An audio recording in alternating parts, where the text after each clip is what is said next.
This episode of Geek's Guide to the Galaxy is made possible thanks to support from listeners like you. So if you enjoyed the show and want it to continue, please sign up to give us $1 or $2 per episode over at patreon.com/geeks. And if you'd rather make a one-time contribution, you can do that via check or PayPal over at geeksguideshow.com/crowdfunding. And I want to give a special thank you to Robert Mullen and Susan Clark, who both just signed up this week to support us on Patreon. So big thanks again to everyone who's contributed. We really appreciate it. All right, so now let's get to our show.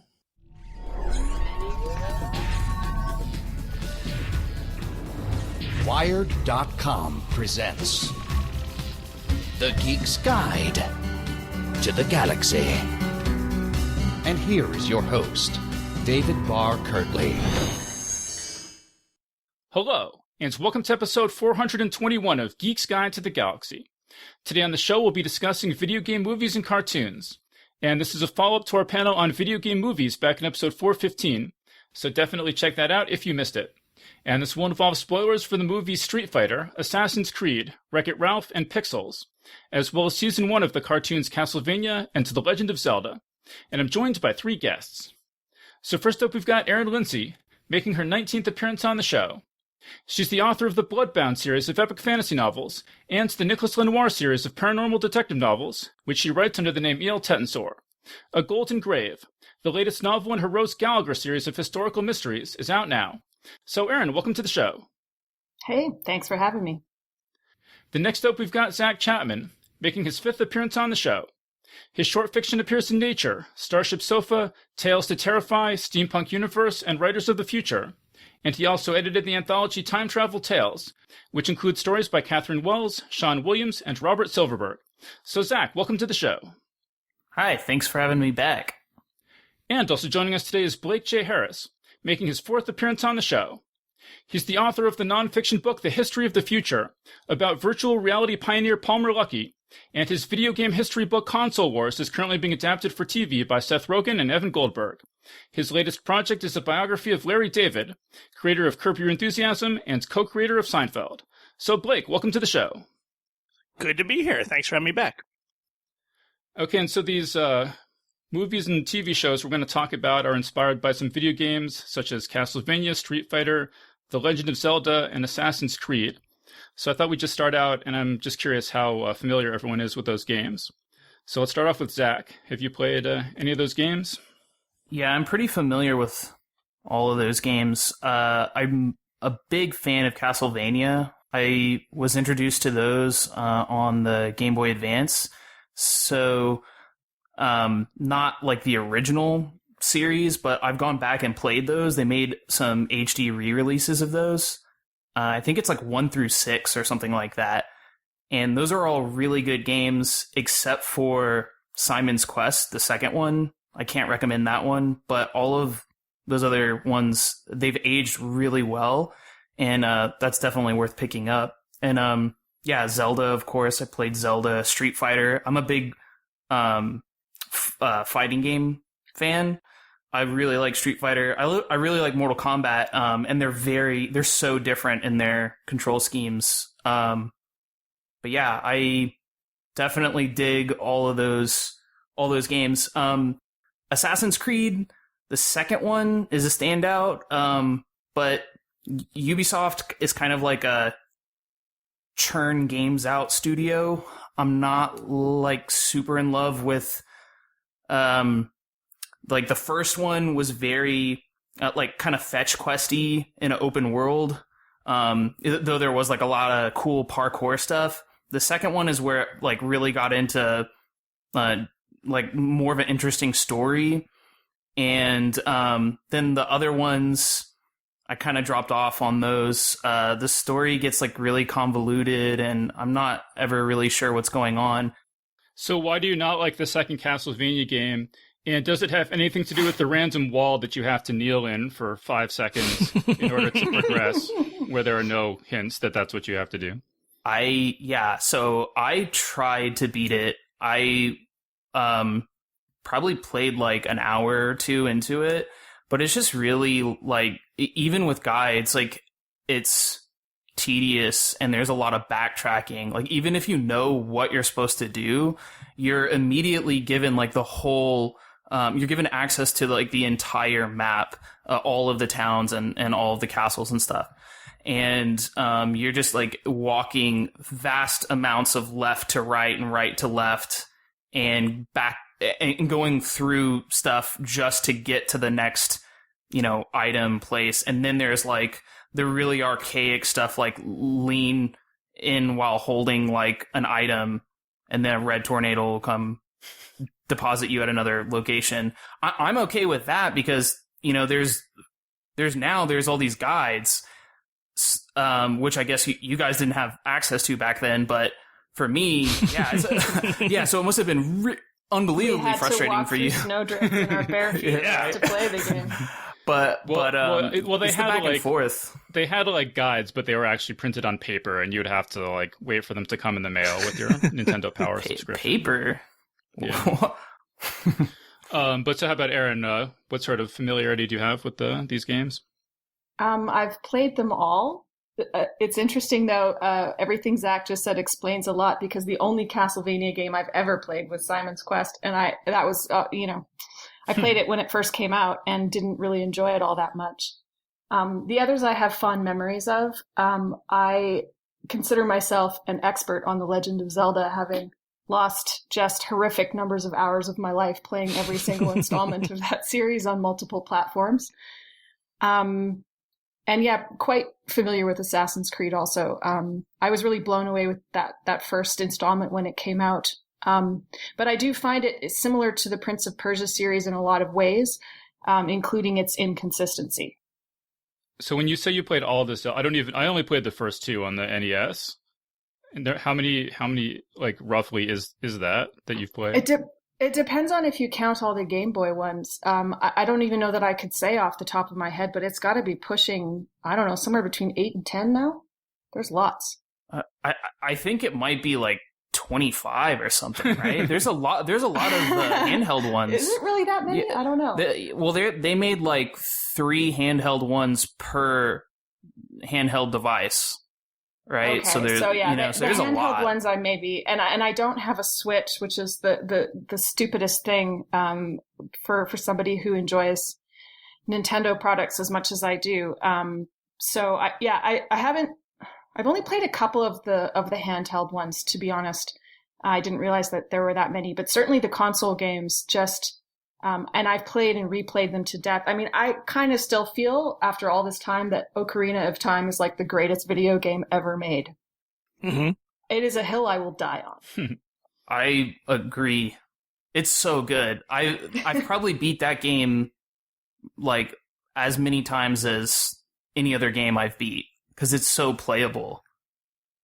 Yeah, it's amazing. Well, let's get Blake in here too. Like, Blake, how many of these games have you played? Hey, so, kind of like an adult that reads at like a 7th grade level sort of a thing. I pretty much, it's a good bet I've played anything before like 1996, 97, and then almost for sure I haven't played anything since then. So I haven't played any Assassin's Creed games, though obviously I'm familiar with them from covering the industry and, watching other people play. And then my experiences with Zelda is a lot like Erin described. Even nowadays, since I do own a Switch, usually what I'll do after a day of writing to sort of just do my most enjoyable brainless thing is just play Legend of Zelda over just repeatedly, with stupid challenges, like try to do it without gaining any of the heart containers to see if I could beat it with 3 hearts or something like that, or play Mega Man. So, I'm very familiar with Zelda, very familiar with Castlevania. Definitely Street Fighter was a big deal, both playing it at the arcade and on console at the time. But I'll have to rely on you guys for Assassin's Creed canonical stuff games, probably. Well, I've never played Assassin's Creed, and I've only played the NES, the first 2 Castlevanias and the first 2 Legend of Zeldas. And I played a lot of Street Fighter 2 in the arcades. But, I'm not as familiar with all the spin-off media and sequels and everything. But part of the reason I wanted to do this follow-up panel is because at the end of our last video game panel, Blake was kind of saying, "Oh, we didn't get to talk about Street Fighter. I wanted to talk about Street Fighter." And so I figured, hey, why not just talk for another 90 minutes and then we can get. And I can't wait to hear why, Blake. I really can't. Well, if I knew this was going to be the outcome, I don't know that I would have been so emphatic about it. Because of all the things we've watched, it's probably the least interesting. Whoa. I disagree, man. I disagree. We'll get to it. Is that Zach, because you think Street Fighter is interesting, or just everything else is super, super, super uninteresting? Ooh, that's a good question. A little bit of both. I do find it interesting, and I'm interested in everyone's background with this movie because I watched it for the very first time last week. Me too. And so it was just like, it was really cool to watch. It was really exciting for me. Well, and also, if I recall correctly, I feel like part of why I had wanted to talk about it was because I felt like it was the version that I would like more than Mortal Kombat. I don't know whether it was a better movie, but it was like the same sort of, somewhat of a similar conceit. Obviously, it's a fighting game, but like it was kind of the way I would want to tell a story, or how I used to enjoy it. That sort of story being told. So, and you were a big fan of the Mortal Kombat movie, Zach. How did you feel like it was in comparison to the movie? Well, I really wish that I had seen this as as a child, but I still got a lot of enjoyment out of watching it as an adult. It's really similar to Mortal Kombat in some ways, but also it's like it feels like it has less than half the budget, and there's like some aspects of it that are like Party City vibes, like with a lot of the costumes and a lot of the sets. Like there's like a mutagen bag where they're creating Blanca, and it just looks like something that you'd buy at a Party City for $5.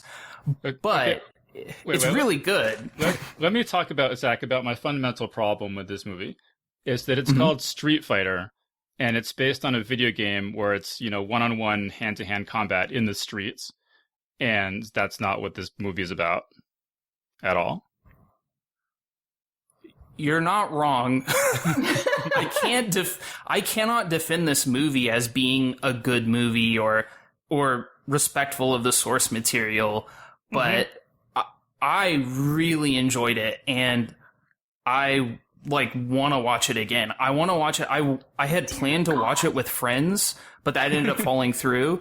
And I really now want to, when all this stuff is over, get a big group of friends and watch it, because this is the exact kind of movie that I like to have on while people talk over it and you're all laughing. I mean, there's genuine funny moments where I don't know. It's just no, totally. There's good lines. I'll totally give you that.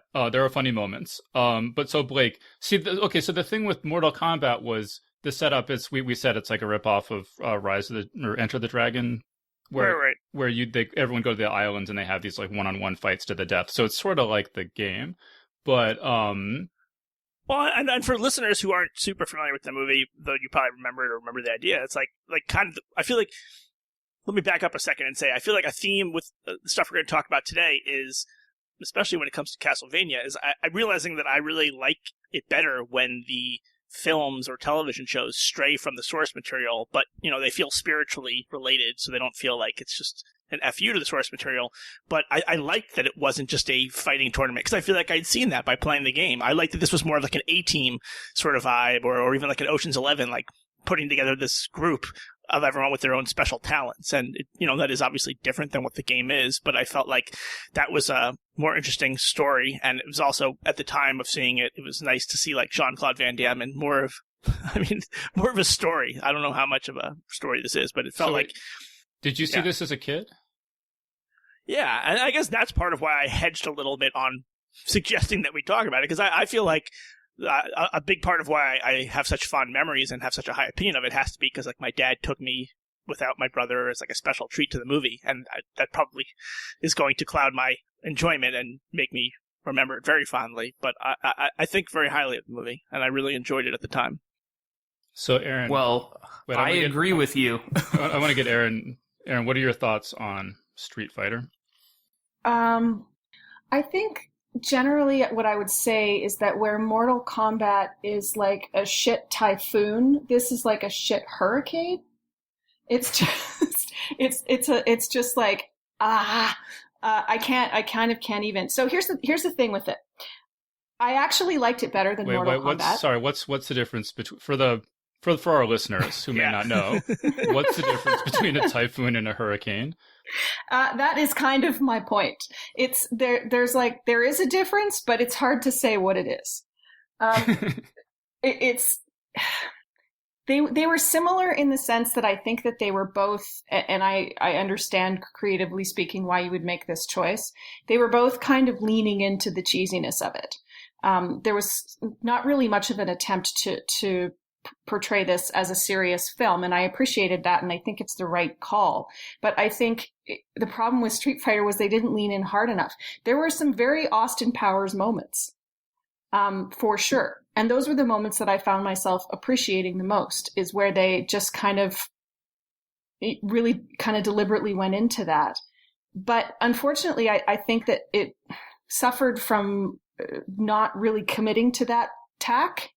I think it predates Austin Powers, doesn't it? No, it doesn't. Anyway. Yeah. Does it? Yeah. Anyway. Yeah, sure. Yeah. But you understand the vibe that I'm like, there's some definite, you get some elements of old Star Trek. You definitely get some homage to old James Bond.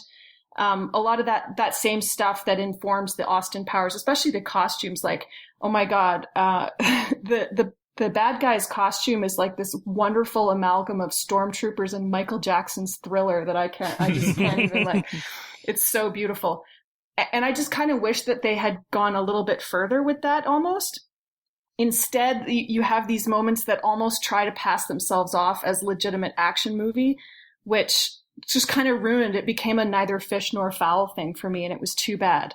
Also, I mean, just my own personal bias, I struggle a lot with movies that portray UN peacekeeping. It's a little too close to home, and I know they weren't trying to do it realistically, but I just think there are few professions that get portrayed on screen so often with such little fidelity to what actually happens, like it kind of makes me wonder what you all think is going on out there.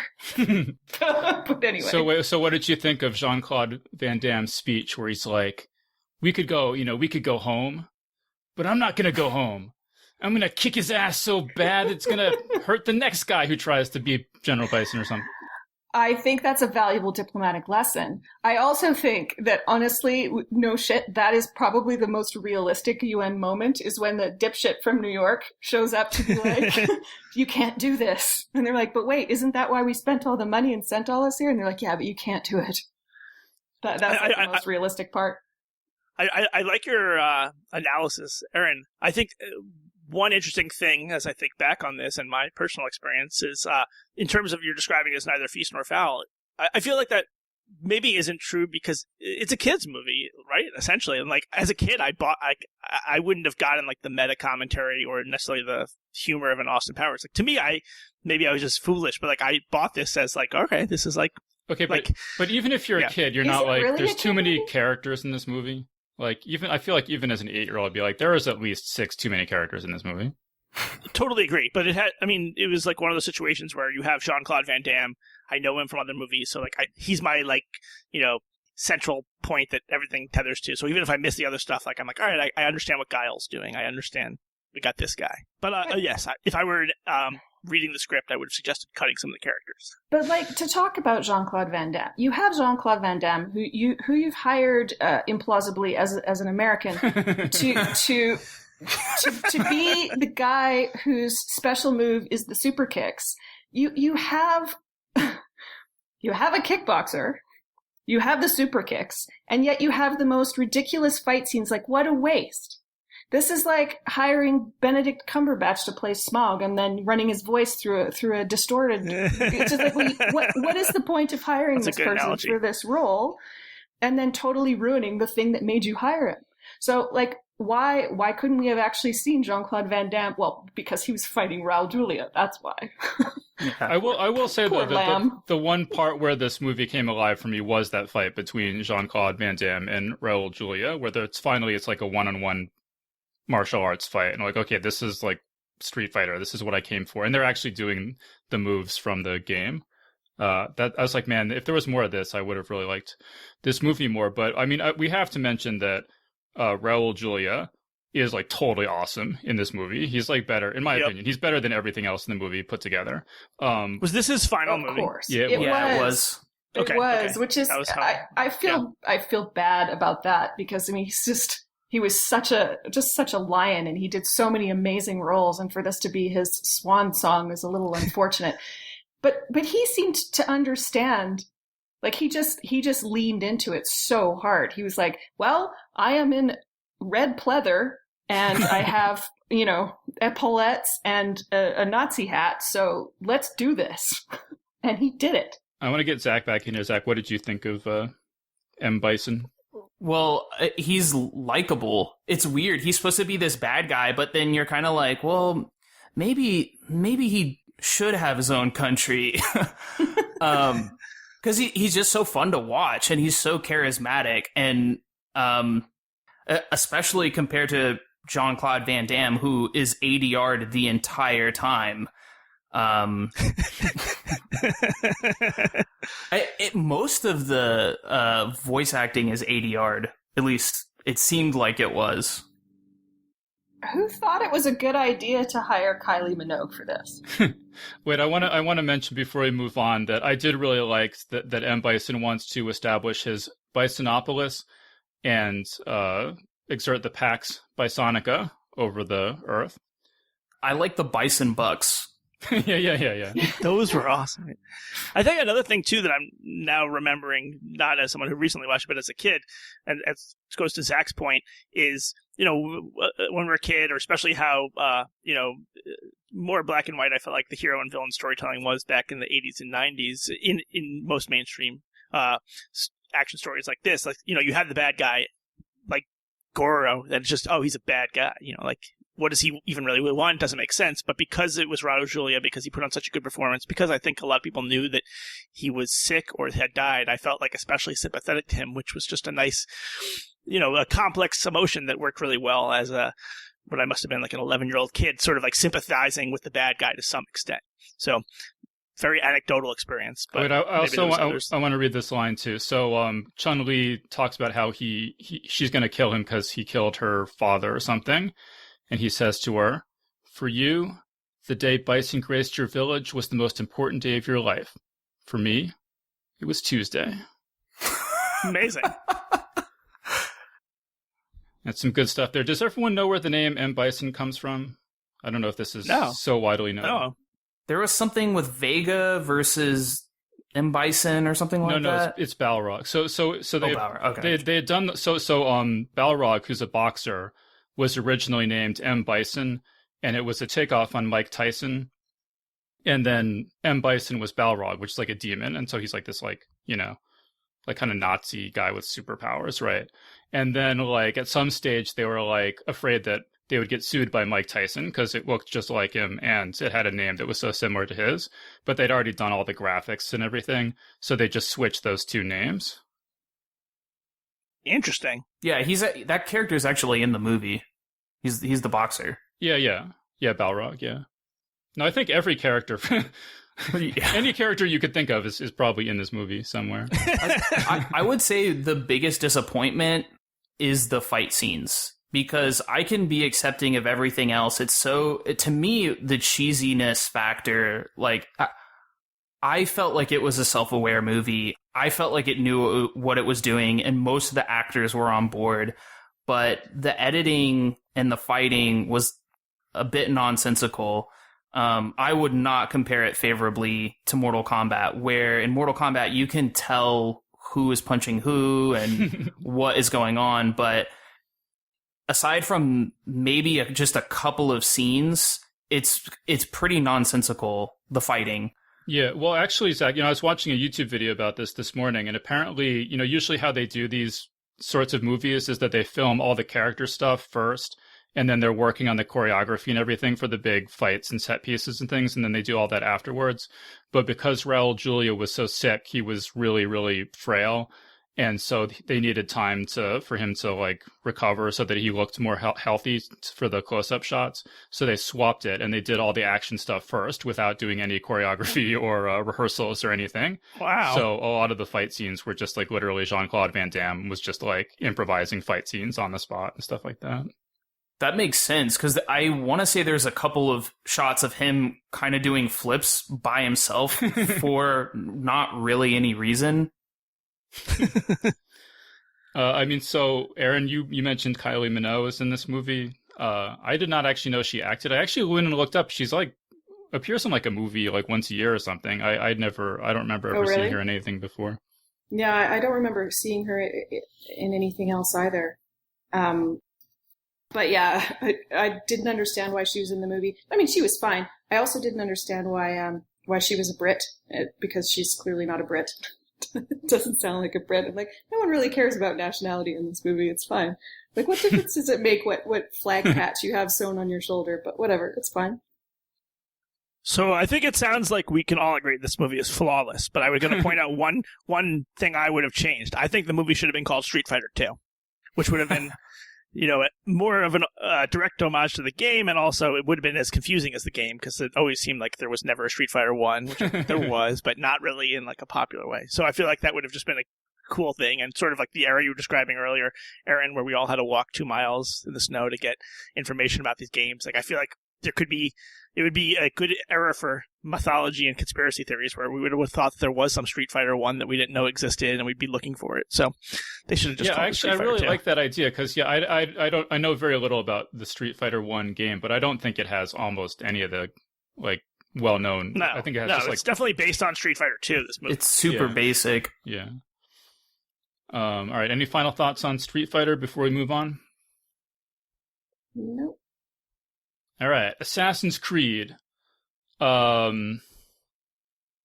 someone's gonna have to explain to me what this movie was about, honestly.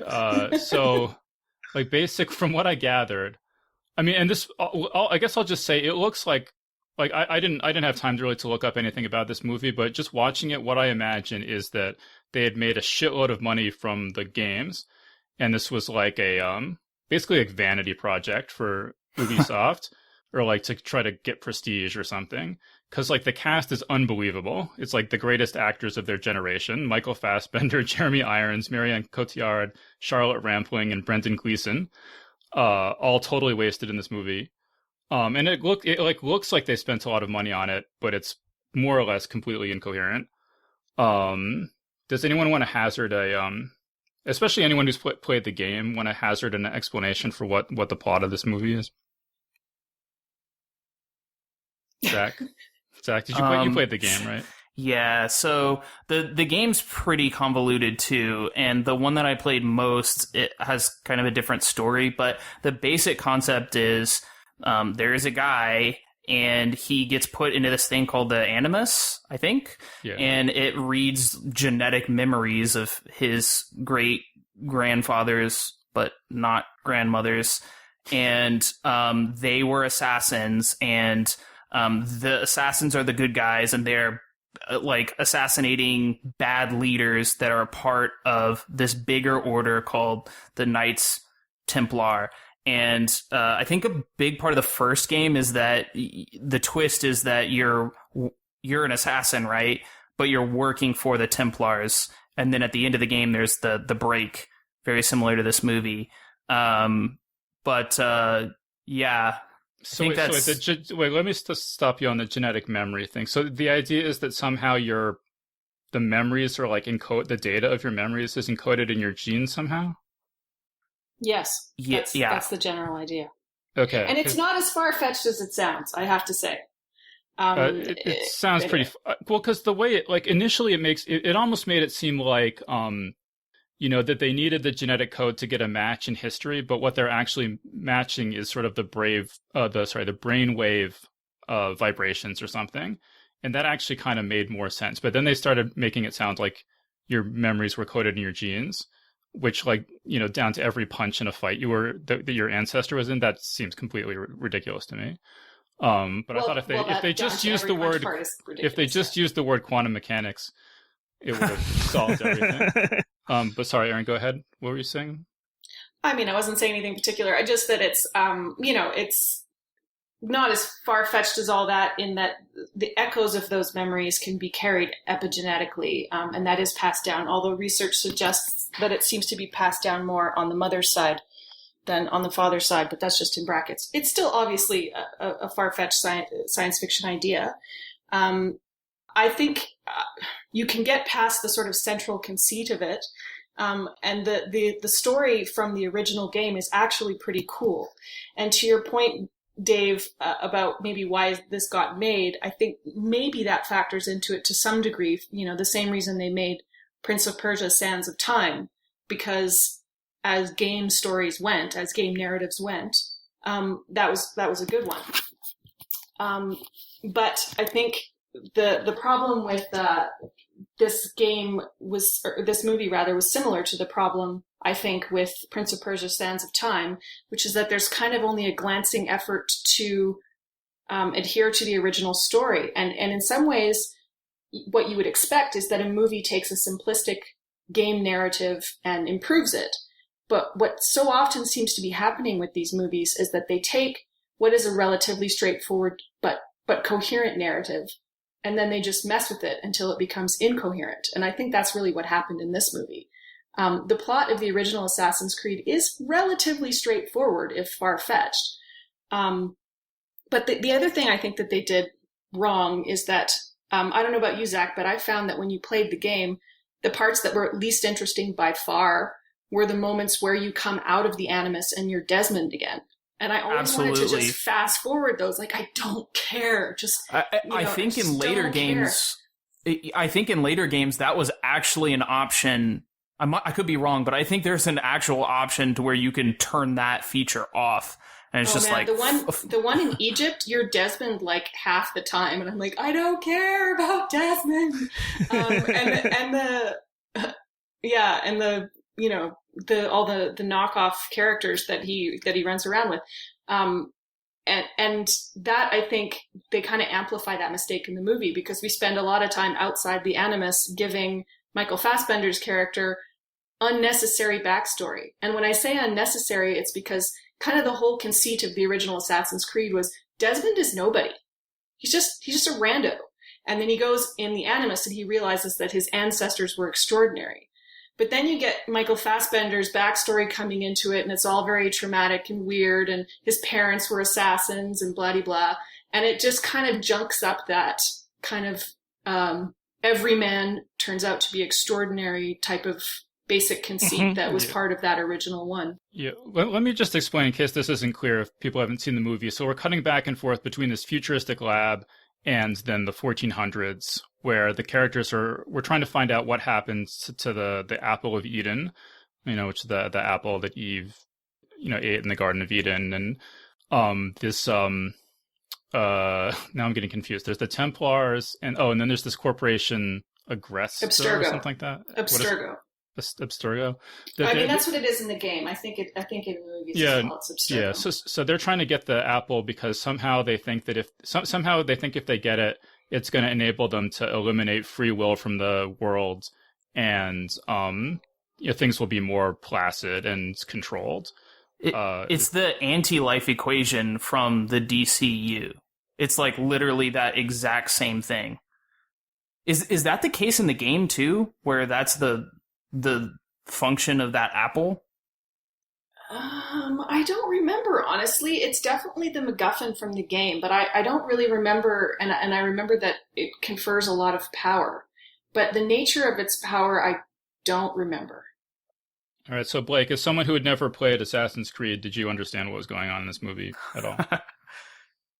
Not really. I'm still pretty familiar with the game because I have watched a lot on Twitch and all that. But for me, it came back to really early problems with the story that really, I felt like, got it off the rails to start. One was what you were describing, like the cross-cutting between the 1400s and present day, which I felt like was just not necessary. I guess they felt like there would be a payoff to that, but I felt like let's just keep it from a single POV as we're getting our footing in this kind of confusing, hard to believe, but we'll go with it world.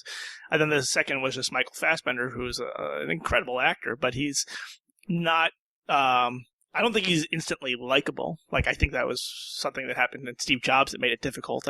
So I don't know. I felt like he wasn't the right guy. I think that his confusing backstory didn't have to be part of it. I felt like there was a lot that could have been done in the first act to just get this train on the right tracks, even if it wasn't going to be a great movie, but at least one that was easier to follow and that you felt like you understood what people wanted and where everyone was going. Absolutely, yeah. I absolutely felt like I had no emotional investment in any of these characters whatsoever. Yeah, exactly. And but the movie, like on a superficial level, kind of looks like it could be a good movie. Like I feel like if you walked through the room and just, as someone was watching it and just watched like 2 seconds of it, you might be like, oh, this kind of looks like a good movie. But if you paused for like 3 or 4 seconds, the whole thing the kind of illusion would fall apart. But it really and I think it's important, like my perception, my memory, you guys can correct me if I'm wrong or if you had different experiences, but like I felt like this was what you described, like this was going to be the first good video game movie after all these years and decades of bad video game movies. This has like great actors in it, and like is it based on a game that actually has an interesting, unique mythology? And like this was supposed to be this was supposed to be the movie that showed like movies about games could like win Academy Awards and be like taken seriously as a movie. And that was particularly disappointing that didn't happen. But my overwhelming impression of this movie is it's like you fed all of Christopher Nolan's movies into an AI program and had to like spit out, like that's what this is obviously supposed to look like a Christopher Nolan movie, but it's just like, it's almost impossible to believe that humans were involved in making this because it's like so disconnected from basic like sense making or emotional connection in any way. I didn't like it very much. Yeah. No, and I think so much of it goes back to the start because, like, there's a lot of stuff in Mission Impossible, whether it's the stunts or the the heists or the actual plots that are kind of like over your head or seem unrealistic or even feel just like a MacGuffin. But like, I feel like because Ethan Hunt was grounded enough that you got a sense of like what he's all about, and he did feel more like not an everyman, but like I understood what he was all about, and I just couldn't feel that way about Michael Fassbender here, and so that just threw me off from the start. Yeah, I agree. It's, for me, I think of all of these movies, it was the hardest to finish. Yeah. It's hard to watch. And even the action scenes, like when it goes back in time, they're so cloudy. There's so much dust. Like, it's supposed to be, I guess, like an artistic choice, but it looks like draw distance issues or something because there's just dust in every scene and you can't make out any of the architecture that was like the huge thing about the original games, right? It was like an art history lesson. I mean, it really was. And in this movie, it's just, you can't even see it. It's not artistic in any way, or representative of the time periods that it's supposed to take place in any way. Also, the cuts are so quick, and the bad guys and good guys all look the same. I mean, they're all basically dressed in black robes. It's like just almost impossible to follow just what's happening. Mm-hmm. And so, yeah, even at just the basic level of like, oh, there's some action, it's like total flop as far as I'm concerned. I will say that one thing that struck me as potentially problematic for them, and it's clear that Ubisoft, when they were making the games, felt that this was potentially problematic for them. The central narrative that they based that original game on is quasi-historical, but it's awkward because it pits the assassins, which are a Middle Eastern group, against the Templars, the Knights Templar, which is obviously a Christian group. And so it was clear that Ubisoft felt that this was a potential minefield and that they had to manage it very carefully. And I wonder if when it came time to make the movie, they felt that it was just going to be more trouble than it was worth to adhere to that central narrative because of all the potential pitfalls of managing it sensitively. And so they decided to just kind of junk it up with a bunch of other stuff in order to avoid that basic crusade kind of attitude or crusade kind of narrative that sort of reverse crusade narrative that underpins the games. I don't know if that makes sense. Yeah. Well, I think it does. I hadn't thought of that, but having heard you say that, I'd be surprised if Ubisoft wasn't concerned about that. So I think that's a pretty good point. I guess the last point I want to make about Assassin's Creed is that I don't know if anyone here saw Devs, the new Alex Garland show on Hulu, but like this looks a lot like Devs, and some of the ideas are really similar in terms of free will and sort of like using technology to view the past and stuff. And I seriously wonder if Alex, because I know Alex Garland is really into video games, I really wonder if he watched this and was like, this sucks, but like you could make this good. You know, there's like a couple of things here that you could make good, and that was that influenced Devs in some. I mean, I don't know. That's just total speculation, but there's like enough like weird similarities between the two things that it did make me wonder that. Could be.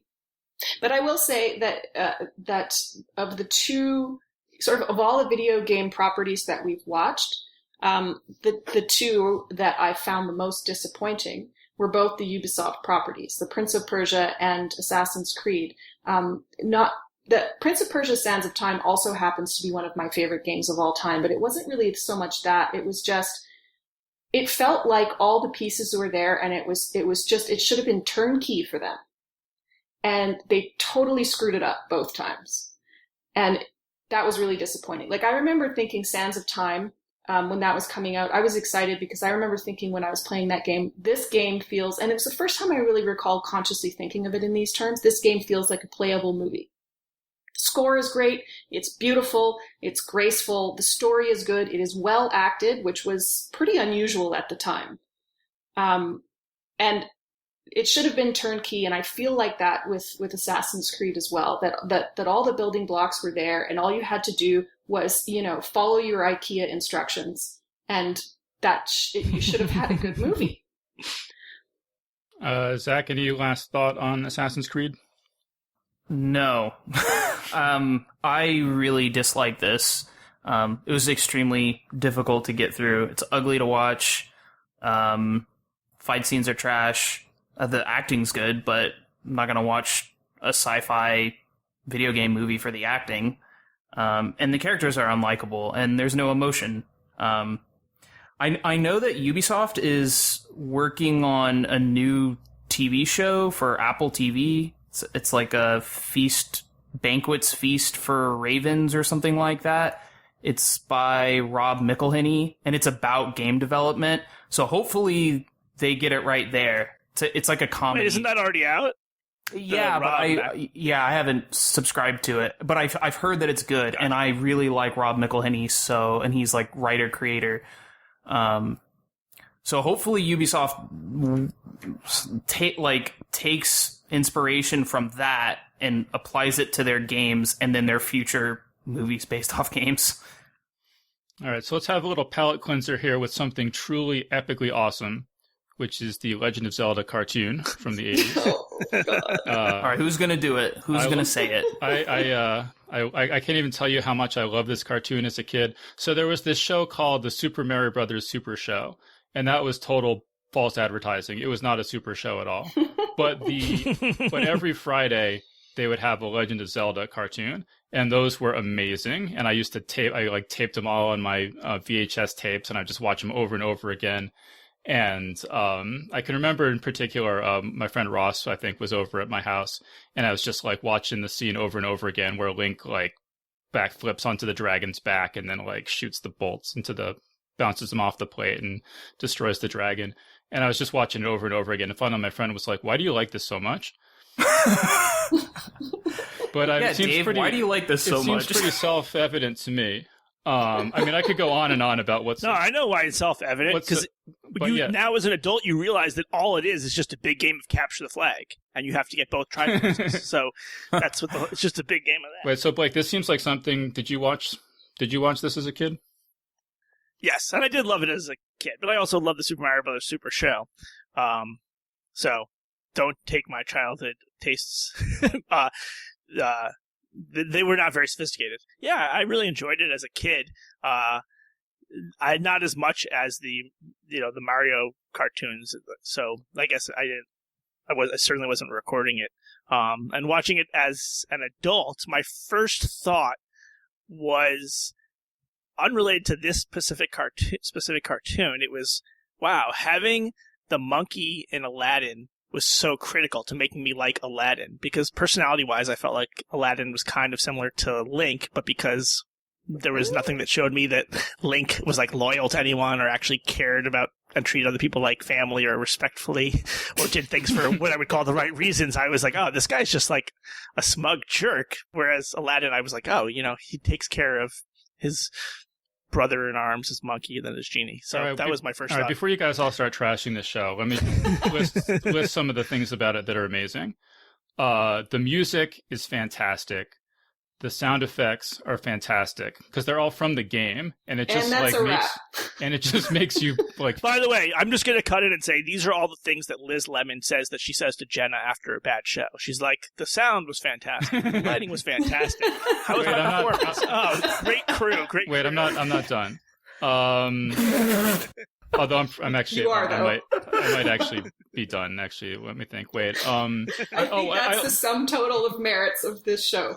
No. The fact that the monsters are all actually the monsters from the game, and they look like the monsters from the game, and they behave like the monsters from the game. Because so many of the things, it's like the Super Mario Brothers movie or something, where they're like, we should just make this cyberpunk. Where it's like with this cartoon, they actually made it like, and the fact that the the items, you take them and they like shrink down, and you put them inside your bag, and it makes the sound like all this. I don't know. It just like reminds me. That was cool. That was cool. Yeah. Yeah. I like the fact that the episodes are short, they don't overstay their welcome. And they're funny and you're like in and out. So yeah, I guess, I don't know. Those are some of the things I liked about the show. I've got one good thing. All right. Yeah, go ahead. It's possibly the first ever depiction of a rocket jump. But he used like some kind of grenade.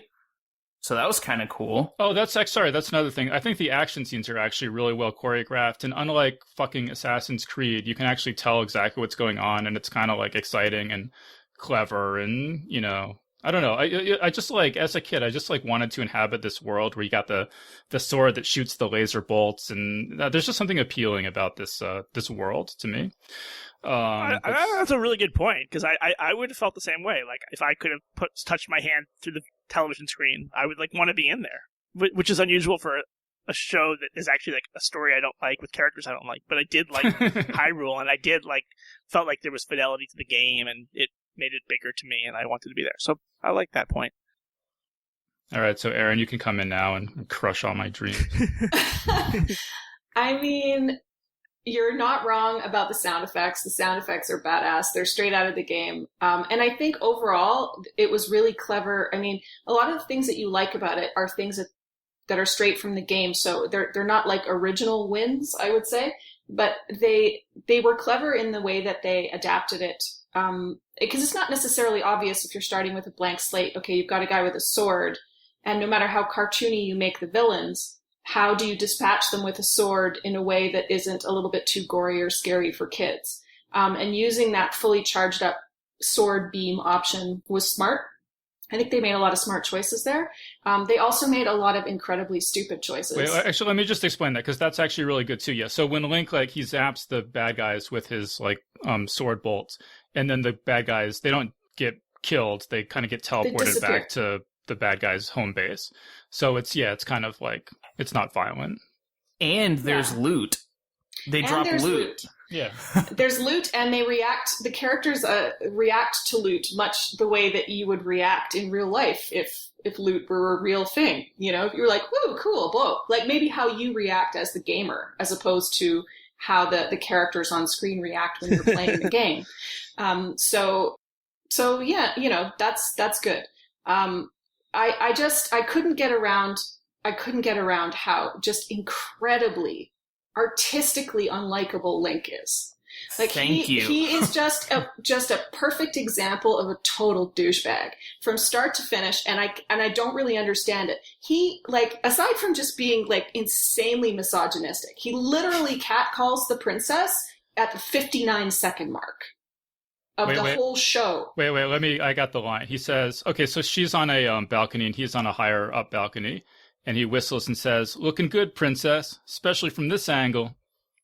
Yeah, he talks about the only thing he likes. First of all, he whines. It's a whine monologue. It's like, "Hi, I'm Link. I'm about to whine for the next 10 minutes about how life in Hyrule is so boring," and he literally sounds like that. And then he's like, "Except for the view." And it's, Princess Zelda in her negligee or whatever. And he's on an elevated balcony, so just to explain the angle that he's so enamored with, looking down at her negligee. And I'm like, are you kidding me? I don't care how old this show is. But even if I could get past like the rampant misogyny, and by the way, just about every episode he makes a totally unwanted pass at her. Well, that's his sole motivation. Exactly. I think it's to get in every episode, he's like, "Can I have a kiss?" "No." And "Well, excuse me, princess," and he says that 4 or 5 times every episode, just like that, and it's never funny. And that's the thing. It's like I can. There are 2 problems with this. One is it's so far removed from the character of Link in the games that it's hard to get your head around. It would be like it's like Superman on red kryptonite. It's like, what the fuck just happened?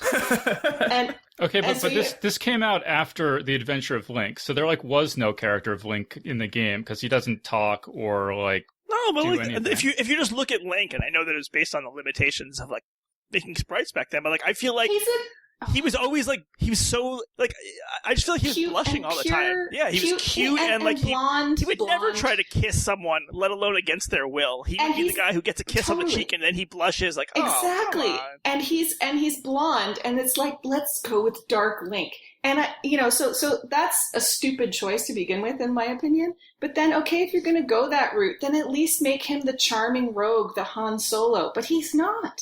He's just super annoying from start to finish. So, I just, there were no redeeming qualities to Link whatsoever.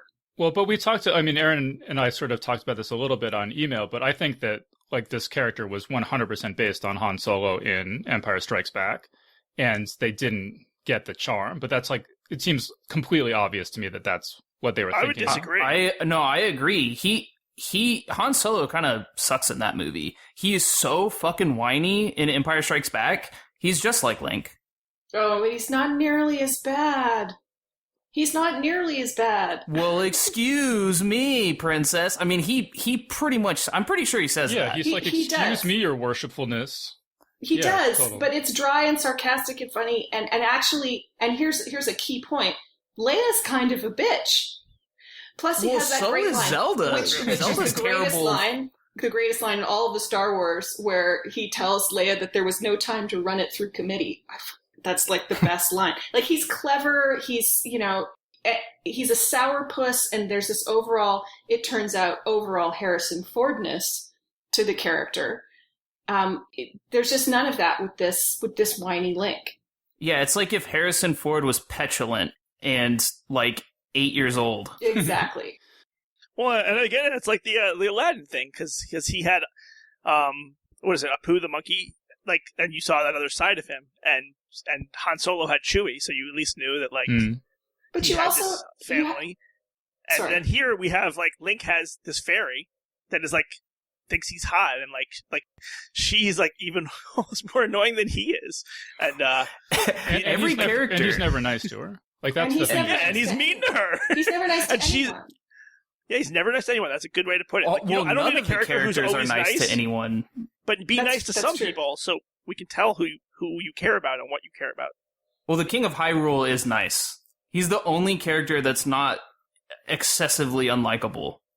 Well, except there's this super weird scene where Link's about to sneak into Zelda's bedroom, and then her dad's right on, dude, here, take some flowers with you. Oh, yeah, so I just want to say, you think that he was heavily influenced by Han Solo. My take was that it was heavily influenced by Ninja Turtles.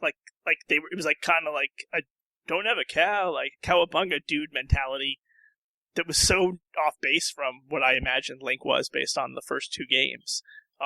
But that was very popular. The Ninja Turtles had come out 2 years before, so I could see why they were oh, we need to give him this sarcasm and detached, coolness. But the Ninja Turtles, correct me if I'm remembering wrong, didn't have that sneering, sniveling quality that they were detached and they had all of their one-liners a bit. Oh, and that's for sure, in the Erin. 90s too. Like, remember Bart Simpson's "Don't Have a Cow Man" and all that kind of stuff. Like, it was somehow considered that the bratty boy was a thing that we needed, because we didn't get enough of it in real life. That's fine. But there's a sneering quality to this portrayal that is just hard to understand.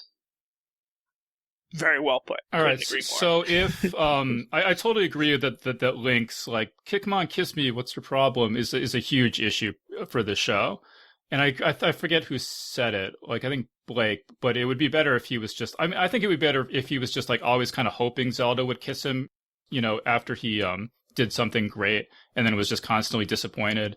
And there's this sort of this love triangle where Sprite's in love with Link and Link's in love with Zelda, and then she's not in love with him. So if they reconfigured it that way so that he was just like no, Erin, no. I mean, I feel like if you were to have like a Usual Suspects sort of lineup, and you took all these characters from our childhood shows and said one of them raped someone, I feel like he'd be the most likely. like I would not be surprised if cartoon Link raped somebody, and that's like terrible. Like, it is terrible. And then, like, the misogyny and, like, the sexual assault of it aside, which you can't even really put aside because it's so bad. Just from a story standpoint, it's, like, terrible. Like, I don't even like this guy.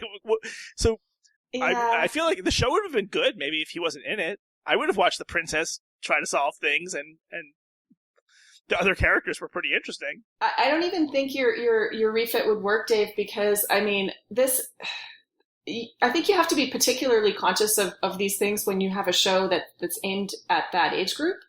And having the setup be that when the hero does something good, his treat or reward is sex is just not a good message, or romance or whatever. And it's like and that's basically what this thing, Link feels entitled to get in Zelda's pants every time he does a thing.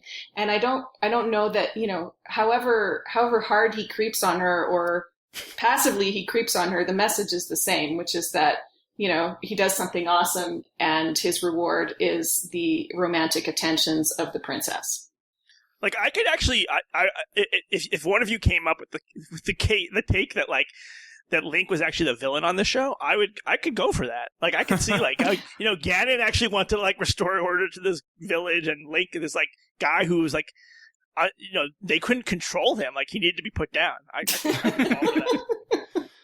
Well, let me just mention some of my favorite episodes. So my favorite episodes are the one where there's the knight who comes to town and seems so much better than Link, and then Zelda's totally into this knight who just showed up.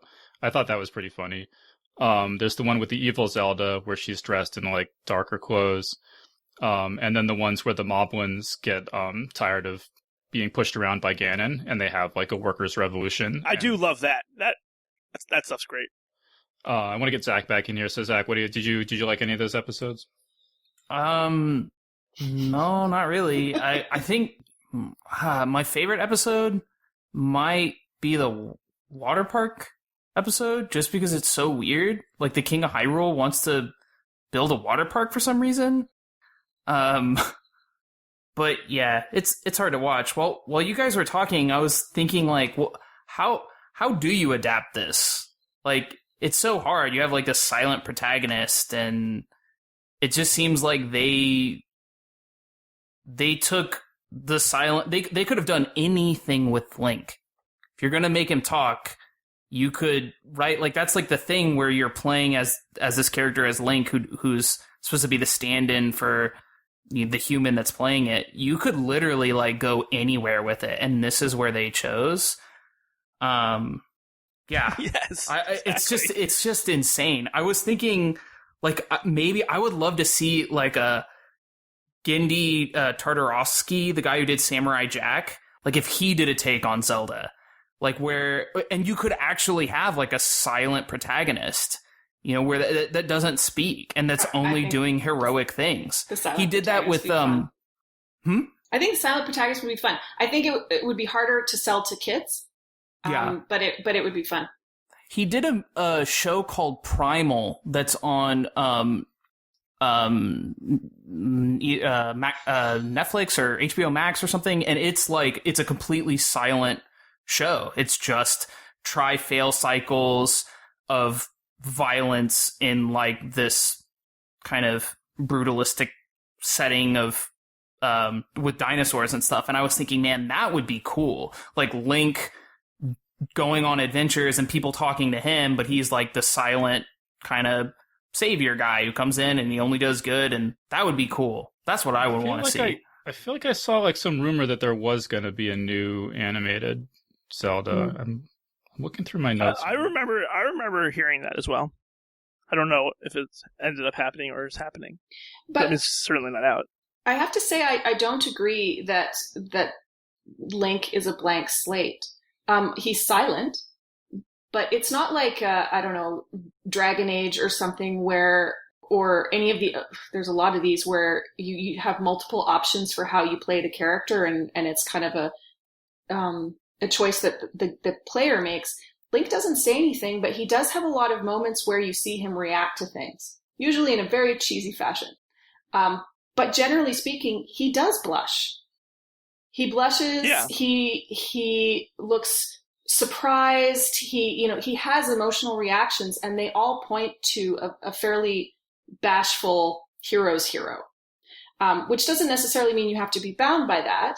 But I do think that if you're going to depart wholly from it, that there needs to be some sort of story that goes along with it. I think there are definitely like some elements that you could have fun with. One of the things that's a bit weird that I had kind of not thought about until later was much of Ocarina of Time you play as an adult, but you're still a kid. And I think that would have been interesting to kind of play with that idea of having the worldview and the experience and the memories of a child, but the physical abilities and the responsibilities of an adult. I think if you're doing a kids show, that could be an interesting take. Yeah, like Shazam, but in Hyrule. I also this is kind of random, but most of these episodes were written by Bob Forward, who's the son of Robert L. Forward, who is a sort of famous science fiction author who's well known as like being the hardest of hard SF writers. I forget. I think he was a physicist or something like that. So I don't know. That's kind of interesting. And then I think like the credits also mention like an Eve Forward and one other person who I think are his other, Robert L. Forward's other children. I'm not sure of that, but so you're saying this is the result of nepotism? Is that what we're getting at here? I don't know anything. I wish I knew more about how this show came to exist, but unfortunately I don't. But I would like, if they do another animated thing, I just hope that they would keep the the sound effects. The sound effect, yeah, the like video gamey kind of aspects of this, which does set it apart from other, as I said, other kind of like cartoons that sort of stray pretty far from the actual game. And that sounds like it wouldn't work, but it actually works incredibly well. Like the sound of it, aside from the voice actors speaking their lines, is incredible. It sounds really good. Yeah, and whatever you also, I mean, I like have fun watching this show still, and like I would much rather watch like another like 10 episodes of this than watch Assassin's Creed again. I mean, it's like no comparison. Like it's just fun.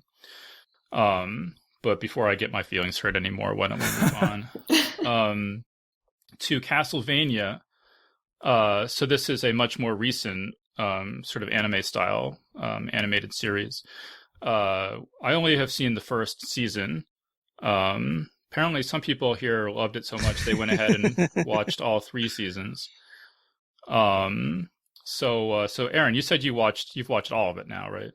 Yeah, I have. So you liked it? I loved it. I thought it was amazing. I think it by and large improves as it goes on. Although the wheels fall off somewhat spectacularly at the end, but we don't need to go there. I was hooked almost straight away. The beauty of the animation is just, I'm a sucker for anime style, generally speaking, when it's well done. And this is so well done. The windows of the village in the winter night just glow. You feel the warmth. There's so much subtlety to the palettes. The foreground is so sharp against the background. There's so much depth to it. It's just beautiful. That opening sequence, the opening credits, one of my criticisms of the show is that I don't get to watch that every episode, because you only get to watch it for episode 1 of each season. So you only see it one time. It's beautifully done. It's well acted. It's dark. I really, really liked it. And I do think it improves over time. I guess, everyone listening probably knows this, but in case you don't, we're talking about vampire hunting in the 1400s in Eastern Europe. Blake, what'd you think of Castlevania? I think Erin summed up my feelings, although I've only seen the first season, which is 4 episodes. I didn't think I was going to like it going in, because I hadn't heard much about it. I don't tend to like anime-style shows, but I thought it was fantastic. I thought, and from within a few minutes in, I would also, credit the writing, too. It was just great. Like, so good. There was a stretch in the second episode, which was called Necropolis, that within 2 minutes there was so much good stuff I wrote down. I like the line, "The violence wasn't necessary, but it is appreciated." And then this is from when Trevor, our main protagonist, meets the speakers, and then one of the speakers is surprised that he was violent. He says, "You use violence on them?" And then the elder speaker says, "The younger people believe that words can speak louder than actions." He also says, "History is a living thing, paper's dead." And there's just great humor in there too, where Trevor says he wants something to drink. The elder says, "Bring our friend some water," and he's disappointed and says, "Never mind," because obviously he wants.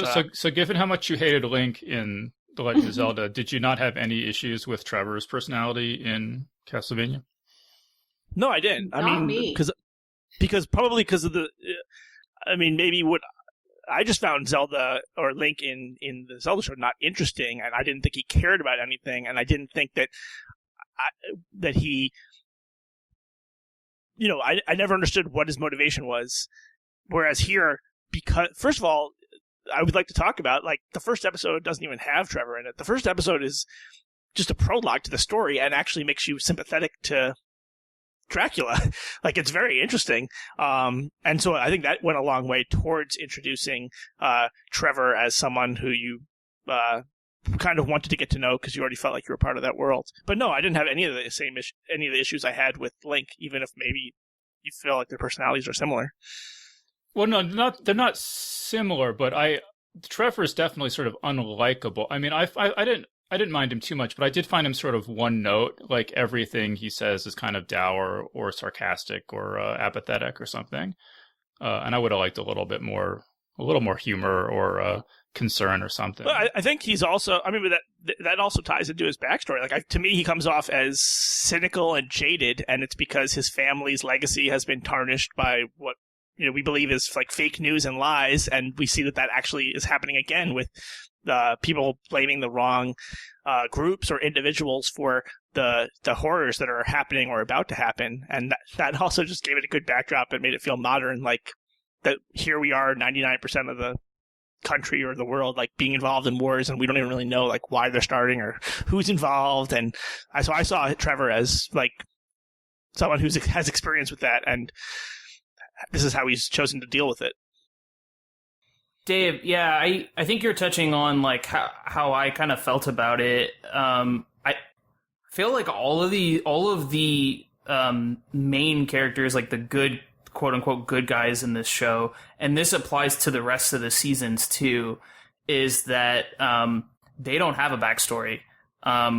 Whereas the bad guys have a ton of backstory. There's multiple episodes that are flashbacks that go into the motivation of all the of why these characters are who they are. But with Trevor and even Alucard, all of that is exposition, and it's real time in the episode. Delivered between dialogue, and it's just, I don't know, it's mumbled. The first season, every single character is just mumbling their lines. Even though I don't know, it's I definitely see where you're coming from, Dave, because I didn't find any of the characters particularly likable, but at the same time, I'm with Erin in that this thing is so beautiful to look at. Like, and the fight scenes are incredible. They're super violent. I love the world too, like the world building. So it's just like, for me, I would say plot wise, especially the first season, it's all backstory. I mean, it's all like, it's just set up for what's going to happen. At the climax of the first season is our main, we formed a party. Okay, so what? That could have been one episode to the first season, or maybe two. Yeah, I totally agree with you. The fights that I saw are amazing. In the first season, there's a fight against this Cyclops monster, and then the fight between Trevor and Alucard is super awesome. And it's really, really violent. I mean, like within, I think it's, I guess it's, I forget when it is actually. Maybe it's this beginning of the second episode, but Trevor whips some priest or something, and the guy's eyeball flies out. This is not a show for small children. No, the opening seconds are Lisa walking through a colonnade of heads on spikes. Let me just read you one line from the show that jumped out at me. Trevor's in a tavern, and one of the sort of rowdy patrons in the tavern says, "What am I supposed to do when I find my goat lying on its side in the field, fucked within an inch of its life, and a naked man with blood and straw all over his peck?" So, just to give you an idea of the adult content. It does have adult content, but it also has adult themes, and I think the writing is incredibly rich, and it touches on some really interesting themes. Not to spoil it, but some of the theology discussions that really kick into high gear in the third season are interesting. I have to say I totally disagree about backstories. One of my frustrations with the second season and the way that they handled villain backstory in general, I think there's a role for flashbacks, but I find the over-reliance on them a little bit lazy. And I liked that we got a sense of who Trevor is and why he's as cynical and apathetic as he is right out of the gate through dialogue. And a lot of it not even his dialogue. I think like having the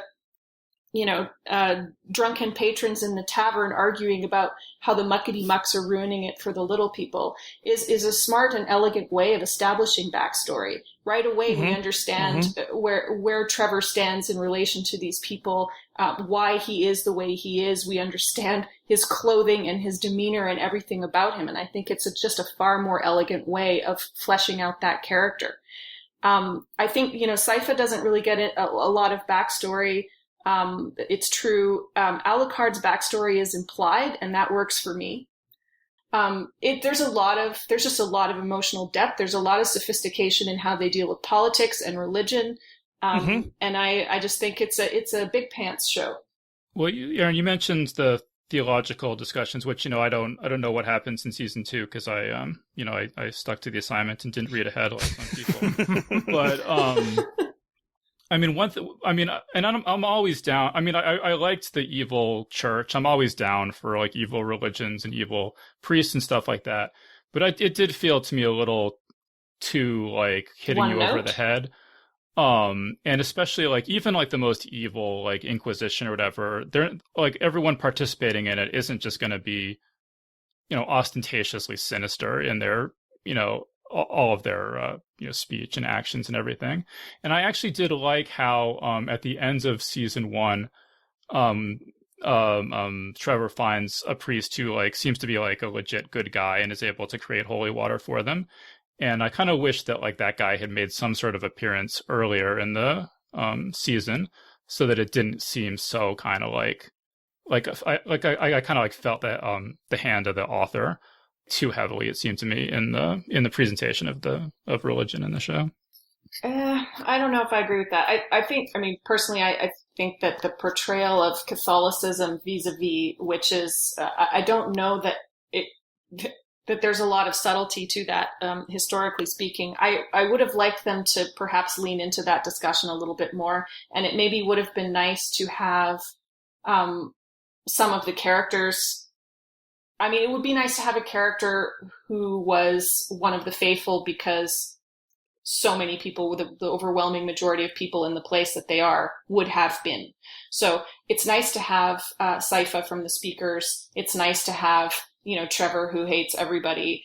But it would have been nice to have that voice represented in the discussion. But that being said, you'll see a little bit more sophisticated discussion of religion beyond Catholicism going forward in the show, and a more sophisticated discussion of gender. I mean, for me, like, one of the things that really disappointed me in early in the show was you kick off the action by burning a woman at the stake, and I'm like, okay, all right. I'm trying to withhold judgment, but generally speaking, authors do not have your central motivating force being for your male character being something horrible happens to the female, and that's the entire motivation for the story. It's a general no-no, but what they did, I mean, that's in your red column, but it was very quickly a lot of black ink in the other column, and they show a sophistication in how they treat that going forward that earned the benefit of the doubt that I gave them in episode 1. I'm not a very religious person, but I don't really like negative portrayals of religion or any organization because it's nuanced, and I thought that it was important that early on and sort of around where Erin was describing was that, Adrian tells Dracula, not to destroy humanity or all the Catholics, but to go after the people who are responsible. And I think it's a show about responsibility, and I think it asks interesting questions about, like, are you responsible if you do nothing? How involved should you be? How do things actually get decided and done? And like you were saying earlier, like it often seems to benefit the muckety mucks, and the average person is not part of that decision making process, though they might bear the brunt of it. I would have liked, at least in this first season, like with this Inquisition style force that's the villain, for that to have been like just a bit more historically accurate as far as motivation, because a lot of the burning at the stake, it was really motivated about getting people's land and taking people's things, and that. I mean, it's just like in this show, it's just mustache twirling. I mean, it's the same amount of evil, but you could have at least had a more nuanced take than just, she had science, right? I don't know. Yeah, well, no, I just feel like in any situation, you're going to have a mix of people with different personalities. And one of the things that's so kind of powerful and so dangerous about religion, in my opinion, is that you can get good people to do really terrible things thinking that they're doing something good. And I just don't buy this, like, they would all just be arrogant and sinister and glowering and some carrying daggers and some of them would be kindly and, just like sad about this, but felt like it was a necessary thing to do, or you know what I mean? There would just be a mix of personality types in any organization. Well, but you did see that, right? I mean, when Dracula comes home, because he's been traveling slowly like a human, the woman is there, and she said that she didn't participate, or maybe she was grieving. So I didn't feel like she was like, finally we got rid of another witch. Like, I felt like she was, sort of embodied that there was a lot of conflict and uncertainty about what was happening. But again, it wasn't enough to stop the people that were choosing to make those decisions. And I personally didn't find the bishop to be mustache twirly. I found him to be just supremely arrogant in his faith and absolutely certain that what he was doing was the work of God and that he was the chosen of God and it was his duty to do it. And he didn't take any particular pleasure in it, but neither did he quail in the face of his duty. And he just stood there and was like, she appears to be exhorting Satan not to harm all of us, which I suppose is admirable. Like, he just struck me as a completely cold-hearted guy who was so convinced of his own special awesomeness in the eyes of God that he was prepared to do whatever. I didn't really see like mustache twirling per se. Yeah, and I guess he wasn't wrong. I mean, his decision to kill her was wrong, but he was, like Erin just said, like she was studying science and these things that he didn't believe people should be studying, and she seemed to be using it for good. But she was married to Dracula, like that was, if that's the evil force in his life, like that was true. This kind of he reminds me a lot of the bad guy in Disney's Hunchback of Notre Dame, who has the great Hellfire song. I don't know if anyone saw that, but yeah, no, I haven't seen it. This show it kind of, because it's amazing. You gotta like just Google, you know, Hunchback of Notre Dame, Hellfire, or whatever. But this show kind of the whole aesthetic of this show seems to me very similar to that you know, animated sequence. So I don't know if there was any influence there, but I do like that aesthetic. Kind of very Diablo kind of aesthetic. Anyway, Dave, just to say, like, I don't disagree with what you're saying about it would have been nice to have this other voice. I guess what I'm saying is I don't think there was any problem with the voices that we saw. I think the problem was the lack of other voices to counterbalance it. And that goes back to what I was saying about the ledger. I think you can get away with a lot in terms of portraying people doing horrible things, and where you need to show the more three-dimensional quality of it, the nuance, is perhaps in having other people who approach the same issue differently. And that I do agree was lacking. As I said, I think it would have been nice to have somebody representing the Catholic voice, whether it be a lay person or a member of the clergy, that had a different take on these issues. That would have been nice. Yeah, I mean, like I said, all I was saying is that the one sort of good priest that we see in season 1, if he had just made some sort of appearance earlier on, I think that would have just totally addressed my, you know, my complaint. Zach, any final thoughts on Castlevania? Yeah, I mean, watch it for the violence, watch it for the really beautiful animation, and the world building. I think if you're into anime, this is a top-notch anime. If you like manga, if you're into like kind of like that action-y horror, it's really good. I just have some issues with the plotting and the pacing. But yeah. Well, and I would even give it a try. Like, I'm not super in love with anime or the anime aesthetic, like the way that these characters are drawn. You know, I wouldn't, you know, I might pass this by if I was just like scrolling through things on Netflix or something. But I would give this a try, even if you're not that into anime, because it has kind of its own sort of aesthetic to it. Yeah, I agree. Give it a shot, even if you aren't, because I'm not into anime either, but it is pretty cool to look at. And a lot of the backgrounds are not that like stylized anime.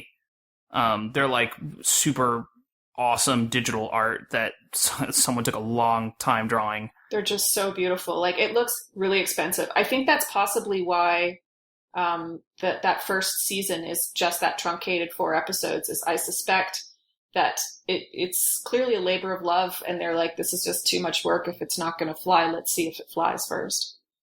There's a library in the second season that's just like really beautifully rendered.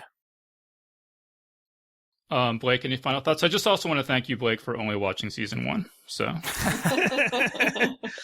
well, you know my credo: only do the bare minimum. So, of course, I did that. I was going to just say, you know, if you ever liked and watched Beauty and the Beast and thought, what would happen if Belle cohabitated with the Beast for 20 years and then she was murdered for sleeping with the Beast, and want to know what happened next, this show is for you, because that was kind of how I interpreted it. It's very fascinating.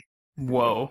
Yeah. All right, that is, I don't think we're going to be able to top that. So let's move on to Pixels and Wreck-It Ralph. We're pretty short on time, so I don't want to go too deep into these movies, but the reason I wanted to talk about them is because, unlike a lot of other video game movies, actual video game characters, like characters from Street Fighter or Pac-Man or whatever, kind of appear in these 2 movies. So I just thought it might be interesting to touch on that aspect of it. So Blake, have you seen both of these or just Wreck-It Ralph? I have not seen Pixels. I've only seen Wreck-It Ralph. So maybe Zach, who championed that movie, should talk about it. Yeah. Oh. So Zach, well, that's a strong word. Why did you make me watch Pixels? Well, I'm actually kidding. I actually ended up really liking it, but Zach, go ahead. I don't know if you're doing a bit or not.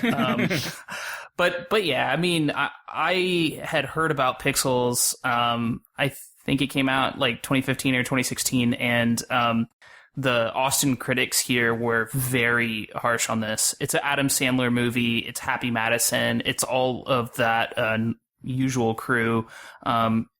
There's a 1980s, I guess,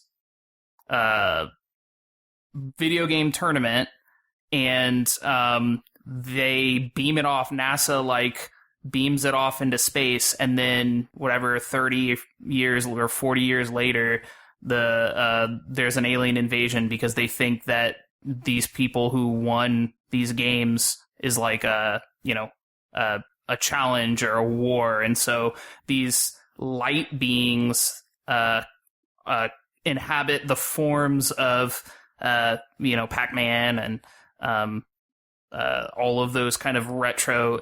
It was in 82 is when the thing happened, the tournament, but there are some anachronisms I saw for sure. But like Galaga, Asteroid, those kinds of things, they're all in this movie, and you have Adam Sandler shooting a light gun in Paris or London, and and Peter Dinklage is in it, and he's doing some multiple accents. I'm not sure. It's a Happy Madison movie, and I thought I was really going to hate it. And it's a terrible movie, but I guess my expectations were just so small. Like they were. I mean, there's this conceit that Adam Sandler is like this schlub who works for like a nerd installation company, and he's best friends with the president, who's Kevin James. I mean, it's infantile how this was plotted, and what characters are like. I mean, but once you get past that, it's wait. fine. Let me say, because I really, really love Happy Gilmore. I've seen that a million times. And then I watched The Waterboy, and I watched Mr. Deeds, and maybe one or two other ones that were just not good at all. And I sort of like lost interest in Adam Sandler movies. So I never saw this because I heard it was terrible. But I was like, I'll watch it, whatever. And the first like 20 minutes or so is actively painful to watch. It's just painfully unfunny. But then this guy shows up who's the UFO conspiracy guy, and I actually thought he was pretty funny. The first line that made me laugh out loud is this is like a guy that Adam Sandler hasn't seen since they were kids, and this guy tells him, "The CIA has been tapping my phones ever since I found out the Zapruder film has been edited. JFK shot first." And I don't hear any laughter, but that's only because I was on mute. I was laughing so hard. And then I was pretty much laughing like the rest of the movie. I mean, it's like, Zach's saying it's not like amazing or anything, but I actually thought it was pretty funny. And seeing all the video game characters, was fun. And they have I assume it's actually the inventor of Pac-Man. No, that was an actor. Oh, was it? Okay. I was like, could this really be this person? And I looked it up, and it's just an actor. I don't know. That was just funny to me. And then Peter Dinklage is I don't know if you guys have seen the documentary King of Kong. Is that what it's called? That's exactly who he's playing. The King of Kong guy. Yeah, Billy Mitchell. He's 100% Billy Mitchell. He has this kind of mullet and goatee, and he cheats at video games, and it's so obviously that's what they're riffing. I'm surprised Billy Mitchell didn't sue. Yeah, I don't know. I mean, Blake, you must know all about King of Kong and Billy Mitchell and all that stuff, or? Yeah, and I would say that I think even Billy Mitchell is a more likable protagonist than Link in Zelda. Yeah, I don't know. To me, especially at the time, because King of Kong was popular back then, it seemed very obvious that he was based on Billy Mitchell. I don't know if that's illegal to base that off of, but that was definitely my take. Yeah. Well, and if you haven't seen King of Kong, you should totally watch it. It's one of the best documentaries I've ever seen. And then there's another one called Chasing Ghosts, which is not as good, but it's about sort of the same group of characters. And it's these guys who are the best players at Pac-Man and Asteroids and everything in whatever it was, 1982, and they were featured in the centerfold of Life magazine, and they had like money and endorsements and groupies and cars and all this stuff, and they all thought that they were set for life. And then literally like 2 years later, nobody cared about arcade games anymore. And it's sort of like about how this has shaped their whole lives, for the last 40 years, whatever. Billy Mitchell is so like unlikable and like so villainous that I struggle to believe that that's a accurate representation of him, and that wasn't like acted or he's being a heel. Is that true? I think that he actually is like that, but I think also, I mean, a lot of that film is like fabricated is not the right word, but I don't even think Billy Mitchell held the high score but they made it seem like there was a rivalry between Steve Wiebe and Billy Mitchell. But yeah, I'm sure that Billy Mitchell watches that and doesn't think it's accurate. I don't think he's totally wrong to feel that way, but he did make for a good villain in the movie. Yeah, I mean, it's amazing storytelling, but it doesn't feel authentic. It's so good. Like, someone can't be that shitty in real life, right? Like, this has to be. You can't really think that. Yeah. There's no limit. I mean, after seeing our current president, but still, I mean, yeah. I'll also just say about Wreck-It Ralph that I think it's interesting. Well, I guess about Pixels and Wreck-It Ralph is that sort of the same characters kind of show up in both. So it's obvious, like Pac-Man, Donkey Kong. I mean, Wreck-It Ralph is basically Donkey Kong, and Q*bert like have some sort of like staying power or some sort of hold on people's imaginations. Or the rights are cheap. I think the rights are cheap, and honestly, and like, that people. There's no Nintendo age... characters in that whole movie, and I don't think that's a coincidence. Wait, which movie? Wreck-It Ralph? I don't remember seeing any Nintendo characters in that. They mentioned Mario. Mario's in it. Is he in it? I don't remember that. Okay, so I'm wrong. But I do wonder if. Bowser's in the like villain. That's true. Group. Bowser is in the bad group. Okay, so I'm full of shit. Never mind. I don't know, Blake, do you know anything about the legalities of getting these characters into Wreck-It Ralph or Pixels? I think it was. I don't know about Pixels. I'm pretty sure with Wreck-It Ralph it was by choice, and like I don't think it was they just scraped the bottom of the barrel. And I think that's a large part of what sold the movie, like what sold the story in the movie to me, and especially what sold it as like the trailer or what made me interested was just that villain support group, because it showed like this was a world that has these characters from different games, so it's like a cohesive world that actually has these characters. And like, like we were talking about with the episode we both liked for Legend of Zelda, like, sort of the minion revolt, like sort of seeing like, oh, let's see this from the perspective of the characters who are historically the bad guys and how they might feel having to play a bad guy, because maybe they're not so bad. So I love that scene, and I believe that those were the characters that they wanted in the movie, not just the bargain bin characters. I feel like Q*bert is definitely a bargain bin character. Agree. Especially with what they did with him in Pixels. Like, that shit just got really weird at the end. They turn him into a woman, and then a character marries that person. It's really weird. You gotta see it. It's not gonna make sense out of context. But in the poster for Wreck-It Ralph, Sonic is in it. I don't remember seeing him in the movie. Maybe I have. Maybe he like shoots off into the distance or something. No, he's there. He's in it. He's on the Grand Central Station, the Game Central Station billboard. He's like an automated PSA, basically. He's like, if you leave your game, you'll get killed. That's right. So he's just in that. Okay. And Dr. Robotnik is also in the bad guys group, I noticed. Actually, that reminds me, Blake. Did you mentioned that there was this Sonic cartoon? Did you ever get a chance to look into that? Thanks for putting me on the spot here. No, I didn't. Okay. But yeah, so Blake, because I did a little research because Blake mentioned it. So there have been a bunch of Sonic cartoons. Sonic the Hedgehog from '93, The Adventures of Sonic the Hedgehog also from '93, strangely enough. Sonic Underground from '99, and Sonic Book. Is that a typo, or is it actually called Sonic? I don't know. Sonic Boom. No, Sonic Boom. Sonic Boom was good. I liked it. That's where they gave Sonic the scarf, and that was a big controversy. I really want the more literary Sonic. But yes. Okay, Sonic Boom from 2014.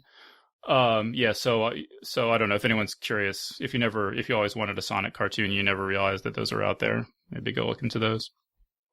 But so what do we feel? I mean, I guess the last thing I wanted to touch on was how do we feel about, like last time we talked about all these live action movies that are pretty much all terrible. And this time we talked about live Assassin's Creed and Street Fighter, which are pretty terrible. And then, some of these anime like Wreck-It Ralph and Castlevania, we all seem to think were quite good that are animated. So are we feeling like video game characters should just stick with animation, or should we keep trying to make live action happen? I mean, I personally don't think that I think it's a coincidence. I think Wreck-It Ralph is a great movie. I think it's a great example of what Pixar does well.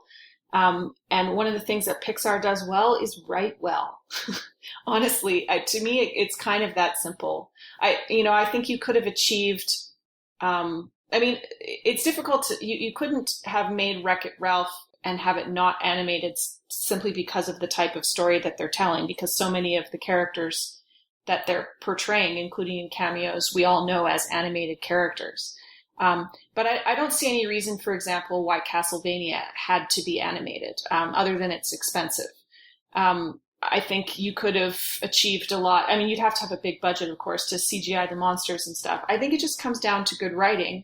And I don't know why, but I think it's a broader trend. Personally, I think it's a broader trend than just video game movies. I think a lot of the best movies that have come out in the last few years, no small proportion of those, in relation to the overall number that they make up of movies, no small proportion of those are better than live action movies. I think there's just a lot of dreck in live action, and there's maybe less dreck as a proportion of the overall oeuvre, if I can use that word, in terms of animated movies. And I don't know why that is. It's maybe is there less to hide behind? I don't know. I would think it's like a cooks in the kitchen situation, because the team doing the animation, even though I'm sure it's dozens of people, it's still, the vision is stronger than a studio exec coming in and saying, oh, I don't think Trevor's likable, or can we have him laugh here?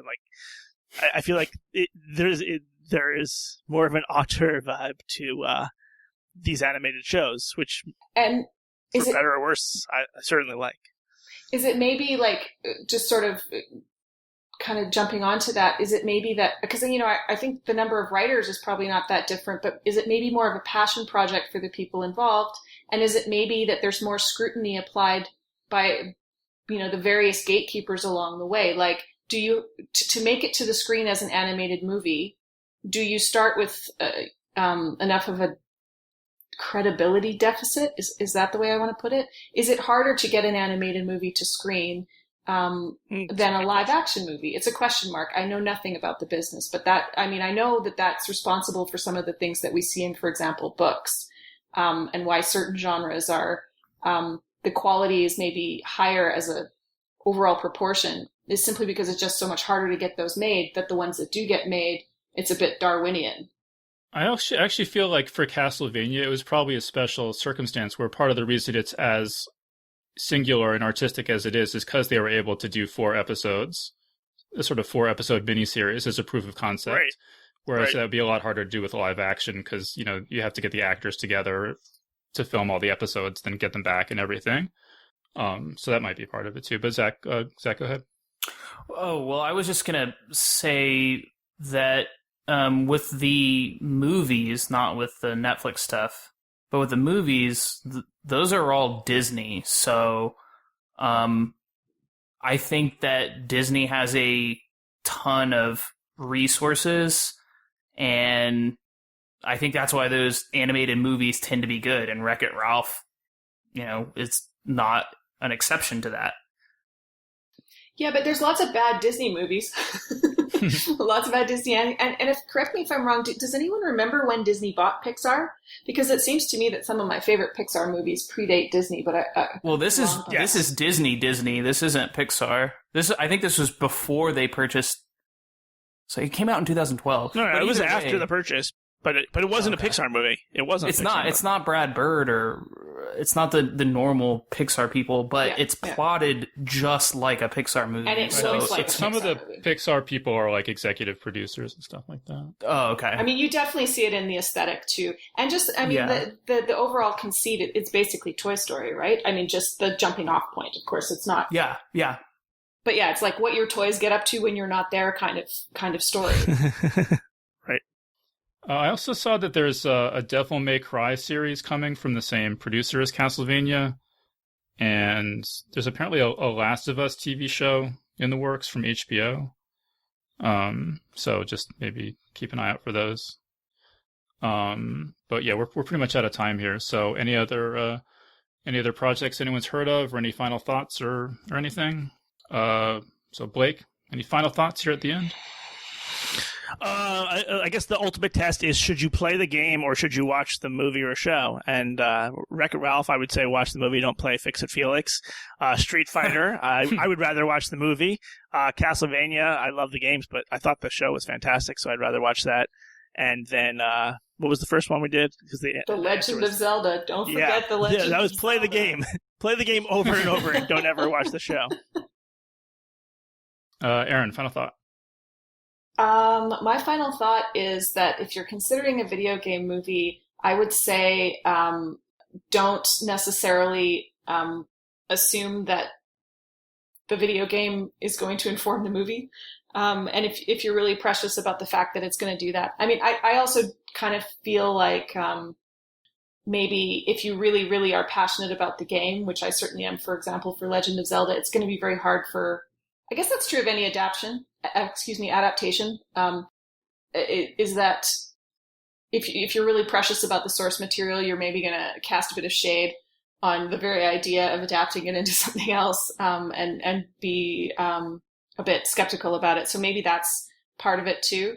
But I guess what I'm trying to say is games that should make good movies don't necessarily, and games that don't necessarily look like they could turn into coherent movies can be handled well. So there doesn't seem to be any straightforward relationship between this is a very cinematic game and this is a good movie. And if anything, there seems to be an inverse relationship there thus far. I actually saw the creators of the Zelda games say that they had made a conscious decision not to have Link speak, because they felt like he had been silent for so long that there would be no way to have him speak that wouldn't alienate a huge segment of the audience, no matter what they did. So yeah, maybe speaks to how hard it would be to do a TV show too. But okay, so Zach, final thought. Watch Street Fighter. It's really fun. It's awesome. It's terrible, but and watch Castlevania. But yeah, I think everyone it's a good wrap there. Yeah, and everyone watch the Legend of Zelda cartoon. It's great. Ooh. I think we're all pretty much in agreement with that. So we're going to wrap things up there. So we've been speaking with Erin Lindsey, Zach Chapman, and Blake J. Harris. So thanks everyone so much for joining us. Thank you. Thanks. Thank you very much. And from Qbert, thank you. And that was our panel. So big thanks again to Erin Lindsey, Zach Chapman, and Blake J. Harris for joining us on the show. And remember that Geek's Guide to the Galaxy is made possible thanks to support from listeners like you. So if you enjoyed the show and want it to continue, please sign up to give us $1 or $2 per episode over at patreon.com/geeks. And if you'd rather make a one-time contribution, you can do that via check or PayPal over at geeksguideshow.com/crowdfunding. So big thanks again to everyone who's contributed. We really appreciate it. All right, so that was our show. So thanks everyone for listening, and we'll see you next time. The Geek's Guide to the Galaxy is a production of Wired.com. For more information about the show, visit geeksguideshow.com. To learn more about your host, visit davidbarrkirtley.com. Music and voiceover produced by yours truly, Jack Kincaid. If you enjoyed this program, tell your friends. If you didn't enjoy it, tell no one. Thank you for listening.